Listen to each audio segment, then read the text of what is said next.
जे माहिती होती मागे आम्ही कॉन्फरन्स घेऊन तुम्हाला सांगितलं आहे। बातमी सर्व काही करून सुद्धा भेटीगाठी त्यांच्या प्रेस कोर्टमध्ये आहे की ते मुंबईला वगैरे जाऊन आले। त्यांनी सांगितलं की मुंबईला त्यांनी आमच्यावर ब्लेम केला की आम्ही त्यांना साहेबांसोबत भेट करू दिलं नाही, पण सर आम्हालाही भेटू देत नव्हतं तर आम्ही कोणाला शब्दही दिला नाही।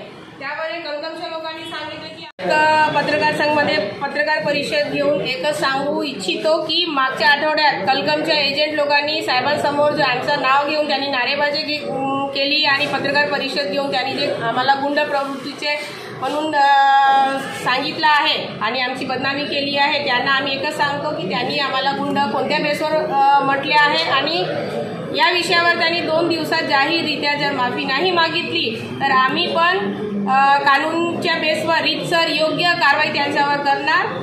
जर त्यांनी माफी मागितली तर त्यांना सोबत घेऊन आम्ही प्रयत्न करू। समोर अजून त्या कलकमच्या कंपनी डायरेक्टर कुठे भेटणार, कसं होणार, त्यांना आम्ही पूर्ण कॉपरेट करू आणि जर ते आपलं हे बाजार मांडून जे ठेवलं आहे ते तसं सुरू ठेवणार तर आम्ही त्यांच्या अगेन्स्टमध्ये कोर्टात जाऊ। बिलकुल आमच्या काही पक्षाच्या लोकांचा तिथे हात होता, काही विरोधक आहे, आम्ही काम करत आहोत। आम्ही ॲक्टिव्ह पदाधिकारी असल्यामुळे कुठे ना कुठे लोकांना आमचा प्रॉब्लेम असेल त्यांना कॉपरेट केला।